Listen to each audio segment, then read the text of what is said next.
Chapter 5. Taking responsibility for our feelings. People are distributed not by things, but by the view they take of them. Epictetus. Hearing a negative message, four options. The third component of NVC entails the acknowledgement of the root of our feelings.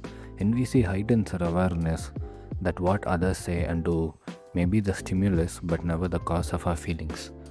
We see that our feelings result from how we choose to receive what others say and do, as well as from our particular needs and expectations in that moment. With this third component, we are led to accept responsibility for what we do to generate our own feelings. What others do may be the stimulus of our feelings, but not the cause. When someone gives us a negative message, whether verbally or non verbally, we have four options as to how to receive it. One option is to take it personally by hearing blame and criticism.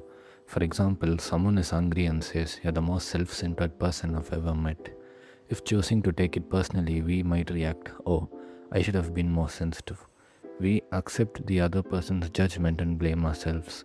We choose this option at great cost to our self esteem, for it inclines us towards feelings of guilt, shame, and depression. Four options for receiving negative messages. 1. Blame yourselves. The second option is to fault the speaker. For example, in response to "You're the most self centered person I've ever met," we might protest, "You have no right to say that. I'm always considering your needs." 2. Blame others. "You're the one who is really self centered."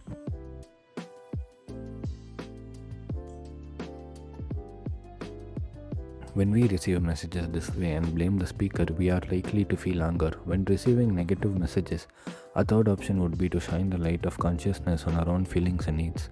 Thus, we might reply, "When I hear you say that I am the most self centered person you've ever met, I feel hurt because I need some recognition of my efforts to be considerate of your preferences." By focusing attention on our own feelings and needs, we become conscious that our current feeling of hurt derives from a need for our efforts to be recognized. 3. Sense our own feelings and needs. Finally, a fourth option on receiving a negative message is to shine the light of consciousness on the other person's feelings and needs as they are currently expressed. We might, for example, ask, "Are you feeling hurt because you need more consideration for your preferences?" 4. Sense others' feelings and needs. We accept responsibility for our feelings rather than blame other people by acknowledging our own needs, desires, expectations, values, or thoughts. Note the difference between the following expressions of disappointment. Example 1. A. You disappointed me by not coming over last evening. B. I was disappointed when you didn't come over because I wanted to talk over some things that were bothering me. Speaker A attributes responsibility for his disappointment solely to another person's action. Speaker B traces his feeling of disappointment to his own unfulfilled desire. Example 2. A. Their cancelling the contract really irritated me. B. When they cancelled the contract, I felt really irritated because I was thinking to myself that it was an awfully irresponsible thing to do. Speaker A attributes her irritation solely to the behavior of the other party, whereas Speaker B accepts responsibility for a feeling by acknowledging the thought behind it. She recognizes that her blaming way of thinking has generated her irritation. A and B see, however, we would urge the speaker to go a step further by identifying what she is wanting, what need, desire, expectation, hope, or value of hers has not been fulfilled. As we shall see, the more we are able to connect our feelings to our own needs, the easier it is for others to respond compassionately. To relate her feelings to what she is wanting, Speaker B might have said, "When they cancelled the contract, I felt really irritated because I was hoping for an opportunity to rehire the workers we laid off last year." It is helpful to recognize a number of common speech patterns that tend to mask accountability for our own feelings. 1. Use of impersonal pronouns such as "it" and "that." It really infuriates me that when spelling mistakes appear in our public brochures. That bugs me a lot. 2.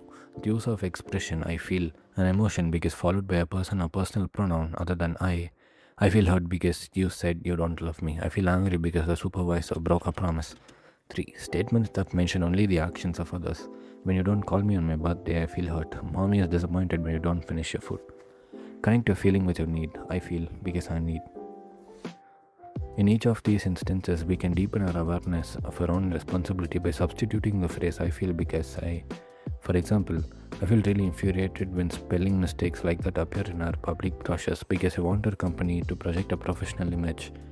I feel angry that the supervisor broke a promise because I was counting on getting that long weekend to visit my brother.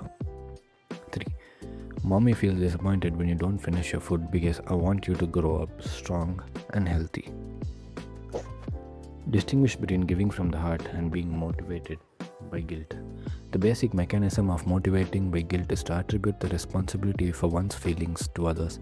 When parents say it hurts mommy and daddy when you get poor grades at school, they are implying that the child's actions are the cause of the parent's happiness or unhappiness. On the surface, taking responsibility for the feelings of others can easily be mistaken for positive caring.